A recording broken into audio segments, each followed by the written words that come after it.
시작하게 된 동기는요. 토요일마다 평택에서 집단 상담을 해고 노동자와 그 아내들 대상으로 하다 보니까 해고자나 그 아내들뿐만 아니라 아이들이 겪고 있는 심리적인 어려움의 실체 같은 것들이 아주 분명히 드러나게 됐어요. 그래서 아이들을 위한 치유 프로그램도 상당히 시급하게 필요하다, 이런 공감대가 있었고요. 그래서 그때부터 그걸 계획하게 됐죠. 그러니까 어른들뿐만 아니라 아이들도 다 같이 치료할 수 있는 그런 조금 더 통합적인 심리치유센터, 심리치유 프로그램을 구상하게 됐죠. 초등학교 아이나 그거보다 좀 더 어린 아이들, 학교 가기 전에 아이들한테 나타나는 문제는 불안이나 두려움, 공포와 관련된 여러 가지 증상들이 있었고요. 그러니까 중학교 이상쯤 되는 청소년 아이들한테 나타나는 것은 가출이나 뭐 이런 것으로 표현이 되는, 그러니까 비행 행동들, 별로 좋지 못한 이런 행동들로 나타나는 문제들이 제일 많았어요. 네. 뭐 예를 들면 어떤 것들이 있었던 건가요? 그 공포라 불안이라든지 이런 거는? 불안이나 공포나 두려움 이런 것들은 일단 구체적으로는 경찰에 대한 공포, 두려움 이런 것들이 아이들한테 상시적으로 나타나요. 그러니까 어떤 아이는 초등학교 6학년인데 아빠가 얼마 전에 운전면허 면허증 갱신을 하려고 아이랑 우연히 경찰서에 이렇게 가게 된 거죠. 근데 얘는 모르고 아빠 못 모르고 이렇게 가다가 보니까 경찰서인 거죠. 그래서 얘가 갑자기 아빠한테 매달리면서 막 울더라는 거예요. 아빠 들어가지 마. 여기 들어가면 아빠 또 잡혀가. 이러면서. 그러니까 그 아이한테 경찰서 이런 것은 아직도 얘한테 아주 생생한 아픔도 남아있는 거고, 공포의 현장이고 두려움의 대상이고 이런 거죠.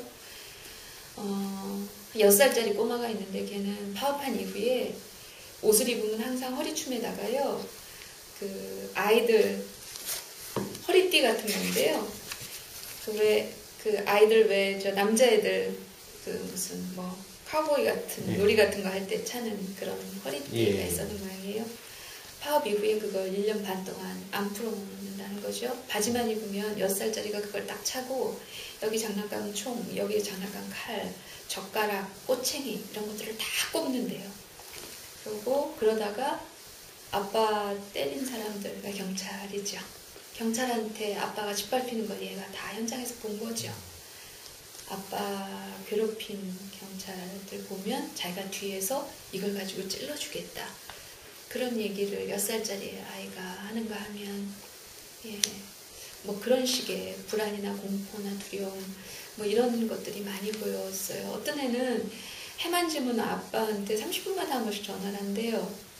아빠 어디야? 조심해. 아빠 경찰 조심해. 빨리 들어와. 계속 그러는 거죠. 불안한 거죠. 그 파업 과정 중에 그 무자비한 폭력적 진압이 있었던 현장에서 그 부모의 모습들을 본 아이들이 많고요. 그래서 그 아이들이 아빠가 짓밟히는 걸 자기 눈앞에서 봤으니까 세상이나 사람이나 경찰이나 권력이나 힘이나 어른이나 이런 대상에 대해서 갖는 분노나 적개심 같은 것들이 대단히 크죠.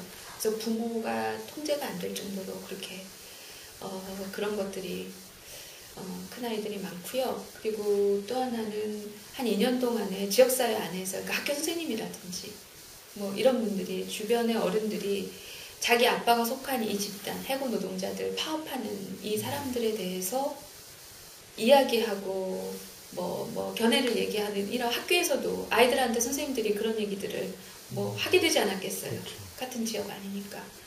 근데 이 해고 노동자들을 비난하거나 뭐 이런 얘기들을 이 아이들이 2년 동안 지속적으로 들어왔던 모양이에요. 그래서 아빠를 그렇게 무참하게 짓밟은 그런 세상이나 사람에 대한, 경찰에 대한 그 힘을 가진 자에 대한 분노나 적개심이나 이런 것들도 많지만, 동시에 또 얘네들 마음속에는 자기 부모에 대한 수치심, 부끄러움 이런 것들도 동시에 많이 있고요. 그러니까 이런 서로 상반된 감정들이 동시에 막 안에 혼재되어 있다 보니까 아이들 혼란스러운 거죠. 그러니까 자기 감정을 주체를 못 하겠는 거죠. 자기가 어떻게 될지도 모르겠고, 그러니까 그런 것들이 갑자기 폭발적으로 분출이 되면서 그런 비행 행동 이런 쪽으로 많이 나타나죠. 치료부터 치유까지 이렇게 넓은 스펙트럼 선상에 여러 치유 프로그램들이 있어요. 치료라고 하는 것은 좀 의학적 전문적 개입이 필요한 그런 형태의 치료를 말하는 거고요. 그러니까 지금 제가 하는 그 집단 심리 상담이나 아니면 개인 심리 상담이나 아니면 아이들을 대상으로 한 놀이치료사들이 하는 놀이치료, 이런 것들은 좀 전문적인 영역이고요. 치료적 영역이라고 보면, 치유적 영역이라는 것은 아이들의 일상을 보살펴주고 돌봐주고 잘 케어해주고 이러면서 하는 여러 가지 프로그램들이에요. 그러니까 일단 어린아이들은 타가 이런 것들도 있고, 학교 갔다 오면 아이들 숙제를 좀 보살펴줄 수도 있고요. 왜냐하면 부모가 아이들을 케어를 전혀 할 수 없는 형편이기 때문에, 엄마들도 지금 남편이 해고된 다음에 아내들도 다 일하러 나가야 되고 다 일용직 노동에 굉장히 전전하고 다니기 때문에 아이들을 돌볼 사람이 거의 없는 거죠. 그러니까 아이들을 위한 최소한의 보살핌, 이런 것들도 필요하고요. 그런 과정 중에 이 아이들한테 따뜻한 밥을 집에서 엄마가 차려주는 것과 같이, 그러니까 심리적인 근원적 안정감을 제공하기 위해서 제가 자꾸 밥이 중요하다는 얘기를 하는 것이 그런 의미인 거죠. 엄마의 보살핌의 어떤 한 상징, 원형으로서의 밥, 이런 것들을 이 센터 안에서 아이들한테도 늘 제공하고, 그래서 그 안에서 아이들의 기본적인 학습이나 보살핌이나 이런 것들이 되면서, 그러면서 할 수 있는 것들이 약간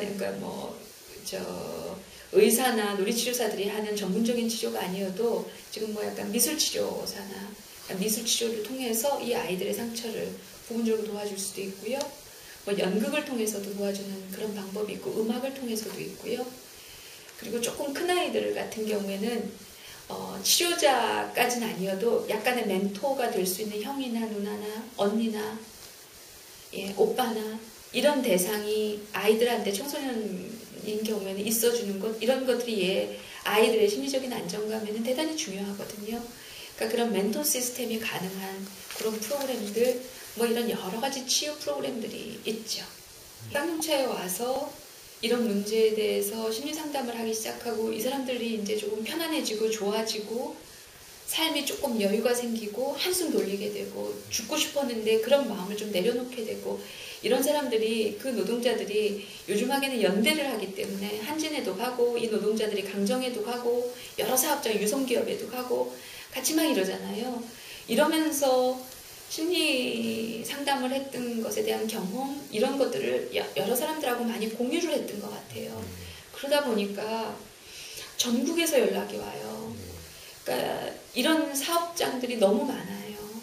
이런 마음에 깊숙한 상처를 입고 살아가는 이런 사람들이 너무 많고, 그러다 보니까 여기저기서 연락이 많이 오는데 제가 개인적으로 다 커버할 수도 없고요. 상담이라는 것은 가서 일회성으로 하고 온다고 끝나는 게 아니라 지속적으로 가야 되는데, 이게 공간적으로 신체적으로 한계가 있고요. 그래서 생각한 게 와락이에요. 어떤 면에서 와락이냐면, 이런 치유의 통합적이고 보다 조금 더 그 치유의 통합적인 시스템을 만들어 놓으면 제 개인이 움직이지 않더라도 이 치유 시스템이 지금 와락 평택인데 와락 부산영도, 와락 강정, 와락 유성, 이런 것들이 가능하지 않을까. 그래서 와락을 시작한 동기 중에 하나는 그런 것도 있죠. 오늘 김진숙 지도위원이 내려오시는데, 사람들은 그런 마음속에서 이제 한진중공업 사태가 이제 원만하게 해결되고 너무 잘 됐다, 이제 문제가 끝났구나, 이렇게 생각을 하죠. 근데 저는 이 사람들이 심리적으로 겪어야 될 것은 지금부터 시작이 된다고 저는 생각해요. 지금은 물리적으로 투쟁하고 뭐하고 그 물리적인 어떤 최소한의 조건을 다시 만들기 위해서 긴장을 느끼지 않고 계속 그것과 싸워왔고 그 얘기를 해왔고, 그러기 위해서 긴장을 풀지 않고 계속 각성 상태로 대치하고 있었죠. 김준숙 지도위원도 그랬죠. 근데 지금 그러는 과정 중에 김준숙 지도위원하고는 크레인에 있을 때도 저도 이제 전화통화도 몇 차례 했었고요. 그분이 많이 힘들었어요. 근데 트위터를 통하거나 그럴 때는 힘든 모습 보일 수 없고요. 그래서도 안 되고요. 그러면 옆에 사람들이 더 힘들어하거나 동지들이 더 절망할까봐 본인은 계속 웃으면서 농담하면서 그러면서 버텼단 말이죠. 하지만 아내까지 그럴 수는 없는 거죠. 왜냐면 사람이니까. 그분이 거기서 거의 하루에 1~2시간 이상을 못 잤어요. 그리고 한동안 그 경찰 병력들이 언제든지 뭐 그 위로 올라온다, 뭐 끌어내린다, 공권력 투입된다 한참 그랬잖아요. 우리 지난 뭐 여름 가을까지 계속 그랬잖아요. 이분이 항상 안에서 그걸 걸어 잠그고 쇠파이프를 항상 손에 쥐고 잤다 하는 거예요. 그리고 1~2시간 이상을 잠을 못 잤어요. 극도의 긴장 상태, 극도의 공포 상태, 그리고 공권력이 투입이 되면 나로서는 이게 방법이 없다. 그래서 뛰어내릴 생각을 난 언제든지 뛰어내린다라는 자기 다짐을 수도 없이 반복하고 그러다 보니까 공포스럽고, 근데 자기가 선택할 수 있는 여지가, 선택지가 별로 없는 상황에서 이 사람들을 밀고 올라온다는 막 병력 투입되고 막 그럴 때 이분이 대단한 공포, 두려움, 이런 것들이, 불안, 이런 것들이 너무 높았거든요. 근데 다 비정상적인 각성 상태를 유지하면서 지금까지 이걸 느끼지 않고 있었던 거죠. 그러니까 지금 이분은요, 내려오시면 어떤 상태일 것 같냐면 몸의 모든 진액이 다 빠져나간 상태일 거죠. 완전한 탈진 상태, 진액이 다 빠져나간 상태일 거죠. 껍데기만 남은 것 같은, 말하자면 그런 상태일 거라는 거죠. 근데 사람들은 야, 잘됐다, 이제 다 끝났다, 좋겠다. 그런데 본인이 느끼는 것은 몸이나 마음으로 느끼는 고통이나 심리적인 어려움이나 이제 긴장이 풀어지면서 비로소 자기한테 집중하기 시작하면 느껴지는 이런 고통이나 어려움이나 이런 갈등이나 심리적인 상처들은 이제 뭐 쓰나미 같이 밀려올 거죠. 그러면 남들은 이제 뭐 괜찮지 않으세요? 이제 뭐 좋은 일만 남지 않으세요? 이런 시선으로 세상이 나를 볼 때 내 몸이나 마음은 전혀 그런 상태가 아닌 이 괴리에서 느끼는 무력감이나 고립감이나 세상과 나가 동떨어진 느낌이거나 이런 느낌이나 내 고통은 세상의 어느 누구와도 공감받을 수도 없고 이해받을 수도 없고 그렇다는 혼자라는 극단적인 느낌이나 이런 것들은 이제부터 더 극대화될 가능성이 있는 거죠. 물리적 상황은 종결자여도 심리적 상황은 시발자일 수 있는 거죠. 이제부터 시작일 가능성이 있는 거죠. 그러니까 저는 한진의 해고자들도 지금 1년 내에 다시 복귀한다 그러는데 지금까지 가졌던 회사에 대한 여러 가지 분노나 억울함이나 정말 죽이도록 미웠던 그들을 불신하는, 뿌리 깊이 불신하는 이런 마음이나 공장 안에서 계속 있었던, 해고되지 않고 있었던 동료들에 대한 여러 가지 복잡한 감정이나 이런 것들이 내부적으로 이게 정리가 되지 않고는 들어가서도 적응하기가 쉽지 않거나 그 상태를, 쉽지 않은 상태를 그냥 회사를 다녀야 되기 때문에 다니기 위해서 치러야 되는 심리적인 대가라는 것은 상당할 수 있죠. 그러니까 이분들도 그런 것들이 정리가 되고 그렇게 해서 들어갔으면 좋겠고 그런 면에서 도움을 드릴 수 있었으면 좋겠고. 그럼 필요한 도움이 어떤 거가 있을까요? 저는 관심인 것 같아요. 예. 이런 사람들이 여기 있다는 것을 알아주는 것, 그 자체가 가장 큰 도움이고 그런 관심이 많아지면 질수록 저는 사람 목숨을 살리는 것이라고 생각하고 그래요. 돈도 많이 필요하고 이것들을 운영하기 위해서 많은 사람들이 필요하고 아이들 먹이는 것부터 시작해서 뭐 많은 것들이 돈이 필요하죠. 근데 저는 돈보다 더 중요한 것은 관심이라고 생각해요. 알아만 줘도 사람이 죽는 것을 막을 수 있다. 저는 그렇게 생각해요.